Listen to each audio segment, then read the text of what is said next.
खुलुमबाय बेयो बड'लेण्ड इंखं टेलिभिजन दिनै 24 आगस्ट 2022 बुधबार खालि सानसेनि बरादखौ नोंथांमोननि खाथियाव लाबोदों आं सदानन्द दैमारिया।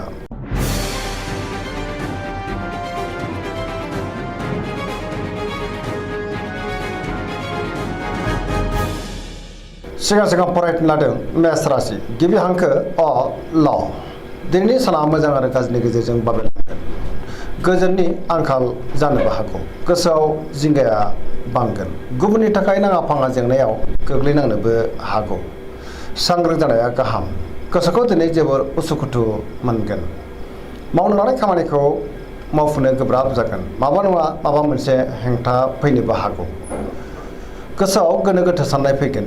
देहाया मोजाङै थागोन। अब्लाबो नाथाय जानाय लोंनायाव सांग्रां जानांगोन। रांखावरियाव मोजां नाथाय खरसायाबो बांगोन। बेफार फालांगियाव मोजां होनजायो। समाजाव मान मोनगोन। न'खराव बिसि फिसायनि गेजेराव अननानै फैगोन। बिदा फंबायजों मोजां सोमोन्दो थागोन। बहाबा दावबायनो एबा हान्थिनो खाबुबो मोननो हागौ। फरायसाफ्रा दिनै फरायनायाव गोसो दुंखांगोन आरो मोजां फिथाइ मोनगोन।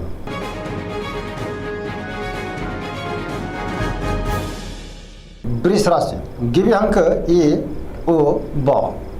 दिनैनि साना मोजां आरो गाज्रिनि गेजेरजों बाबेलांगोन। गोसोनि साननायफ्रा देबोर नांनो हागौ। गुबुननि हेफाजाबखौ मोननो गोब्राब जागोन। माबा नङा माबा मोनसे हेंथा फैनो हागौ। गोसोखौ दिनै जोबोर गोनो गोथो मोनगोन। नेगेटिभ एनार्जिनि गोहोमबो गोग्लैनो हागौ। गोसोनि बोलोआ लोरबां जागोन। मावनो लानाय खामानिखौ मावफुंनो हागोन। समाजाव मान मोनगोन। रांखावरियाव बारा मोजां नङा। मोननो गोनांखौ दिनै मोननो गोब्राब जागोन। बेफार फालांगियावबो बारा मोजां नङा होनजायो। गोबां खहा जानोबो हागौ। सांग्रां जानाया गाहाम। बहाबा थाङोब्ला मोजां। न'खराव दिनै बिदा फंबायजों मोजां सोमोन्दो थागोन। अब्लाबो नाथाय सोरनिबा गाज्रि नोजोर गोग्लैनोबो हागौ। देहाया मोजाङै थागोन। लाइमोनफोरनि गोसोआ दिनै जोबोर आला खाला जागोन। अब्लाबो नाथाय गोसोनि साननायखौ फोरमायलायनो हागोन। बहानिफ्रायबा हरखाबै गाज्रि खौरांबो फैनो हागौ। फरायसाफ्रा दिनै फरायनायाव गोसो दुंखांगोन। गोसोनि साननायफ्रा नाथाय अब्लाबो देबोर नांगोन।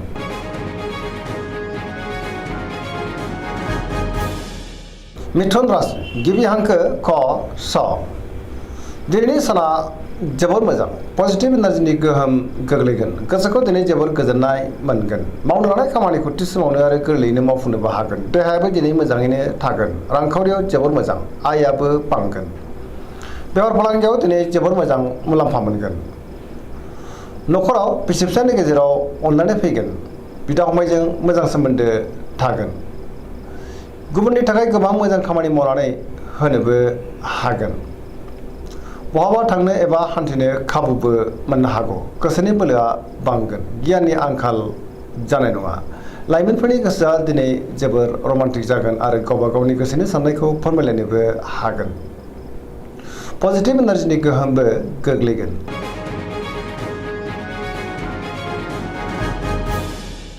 कर्कट राशि गिबि हांखो ड ह।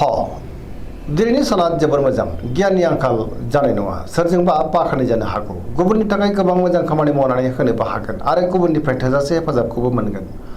गोसोखौ दिनै जोबोर गोजोननाय मोनगोन। मावनो लानाय खामानिखौ थि समावनो आरो गोरलैयैनो मावफुंनोबो हागोन। रांखावरियाव दिनै जोबोर मोजां। गोबां धोन आरजिनो हागोन। बेफार फालांगियावबो दिनै जोबोर मोजां मुलाम्फा मोनगोन।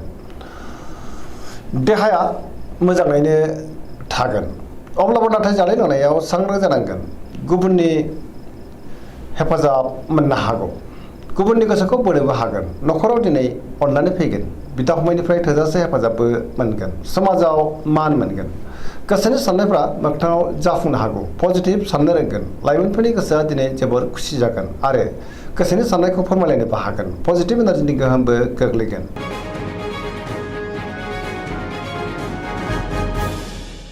सिंह राशि गिबि हांखो म थ। दिनैनि साना जोबोर मोजां। अब्लाबो नाथाय गोसोनि साननायफ्रा देबोर नांनो हागौ। समाजाव लोगो लेवा बांगोन। गोसोखौ जोबोर गोजोननायबो मोनगोन। सोरबा गोजाम लोगोजों बहाबा लोगो मोनज्लायनो हागौ। मावनो लानाय खामानिखौ मावफुंनो हागोन। लाइमोनफोरनि गोसोआ जोबोर खुसि जागोन आरो गावबा गावनि गोसोनि साननायखौ फोरमायलायनोबो हागोन। रांखावरियाव दिनै जोबोर मोजां। गोबां धोन आरजिनोबो हागोन। अब्लाबो नाथाय खरसायाबो बांगोन। बेफार फालांगियाव मोजां मुलाम्फा मोननो हागोन। न'खराव अननानै फैगोन। समाजाव दिनै मान मोनगोन। गुबुननि गोसोखौ बोनोबो हागोन। बहानिफ्रायबा हरखाबै मोजां खौरांबो फैनो हागौ। फरायसाफोरा दिनै फरायनायाव गोसो दुंखांगोन आरो मोजां फिथाइ मोननोबो हागोन।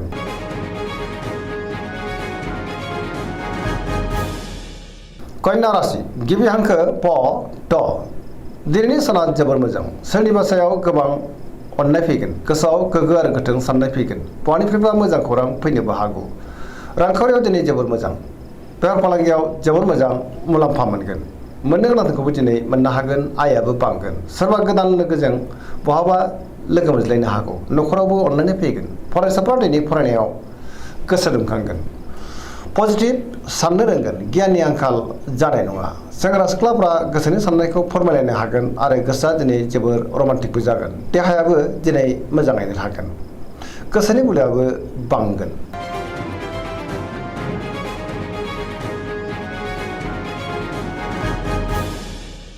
तुला राशि गिबि हांखो र ट दिनैनि साना जोबोर मोजां। बहाबा दावबायहैनो बा हान्थिनो खाबु मोननोबो हागौ। सिगांनि बबेबा आद्रा खामानिखौ दिनै मावफुंनो हानानै गोसोखौ दिनै जोबोर गोजोननायबो मोनगोन। गोसोनि बोलोआ बांगोन।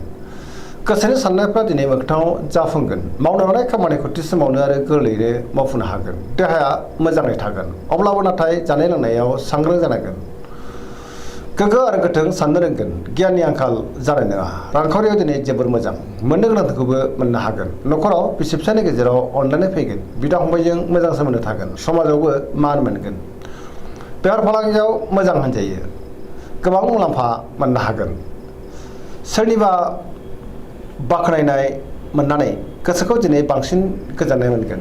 गोसोनि साननायफ्रा दिनै मोगथाङाव जाफुंगोन। पजिटिभ एनार्जिनि गोहोम गोग्लैगोन।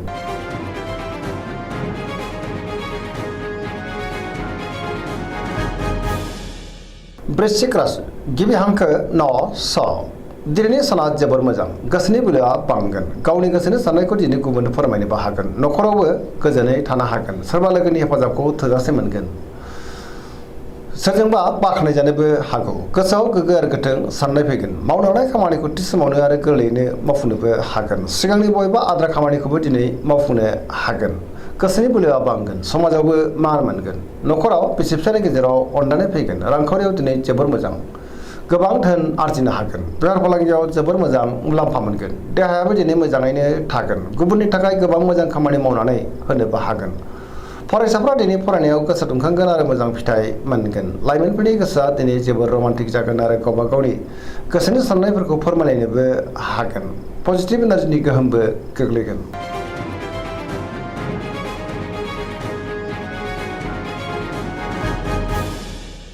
धनु राशि गिबि हांखो ढ फ भ दिनैनि साना जोबोर मोजां। गोजोन थासारि फैगोन। गोसोनि साननायफ्रा मोगथाङाव जाफुंगोन। गुबुननि थाखाय गोबां मोजां खामानि मावनानै होनोबो हागोन। गोसोआव पजिटिभ साननाय फैगोन। पजिटिभ एनार्जिनि गोहोमबो गोग्लैगोन। सोरजोंबा बाख्नायजानोबो हागौ। धोरोमारि बिथिङावबो दिनै गोसो दुंखांगोन। मावनो लानाय खामानिखौ थि समावनो आरो गोरलैयैनो मावफुंनोबो हागोन। बहानिफ्रायबा मोजां खौरां फैनोबो हागौ।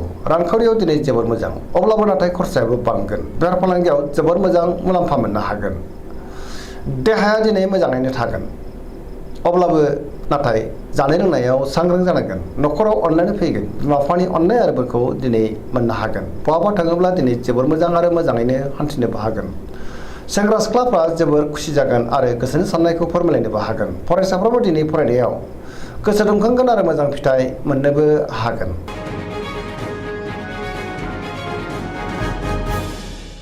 मकर राशि गिबि हांखो ख ज दिनैनि साना जोबोर मोजां। बहानिफ्रायबा मोजां खौरां फैगोन। गोसोखौ दिनै जोबोर गोजोननायबो मोनगोन। देहाया दिनै मोजाङैनो थागोन। गोसोनि साननायफ्रा मोगथाङाव जाफुंगोन।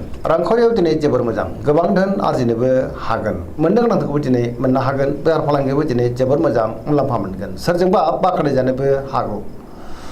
मावनो लानाय खामानिखौ थि समावनो आरो गोरलैयैनो मावफुंनोबो हागोन। पजिटिभ एनार्जिनि गोहोम गोग्लैगोन।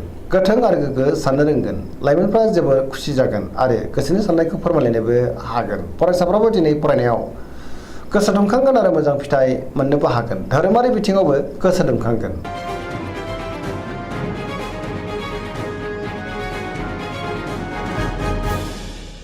कुम्भ राशि गिबि हांखो ग स दिनैनि साना जोबोर मोजां गोसोनि बोलोआ बांगोन गोसोखौ जोबोर गोजोननायबो मोनगोन मावनो हानाय खामानिखौ थि समावनो आरो गोरलैयैनो मावफुंनोबो हागोन बहानिफ्रायबा मोजां खौरां फैनोबो हागौ सोरनिबा बाख्नायनाय मोनगोन समाजाव मान मोननो हागौ रांखावरियाव दिनै जोबोर मोजां गोबां धोन आरजिनो हागोन बेफार फालांगियावबो दिनै जोबोर मोजां मुलाम्फा मोनगोन देहाया दिनै मोजाङै थागोन अब्लाबो नाथाय जानाय लोंनायाव सांग्रां जानांगोन न'खरावबो बिसि फिसायनि गेजेराव अनलायनाय फैगोन गोसोनि साननायफ्रा दिनै मोगथाङाव जाफुंगोन सेंग्रा सिख्लाफ्रा गावबा गावनि गोसोनि साननायखौ फोरमायलायनो हागोन आरो गोसोआबो जोबोर रमान्टिकबो जागोन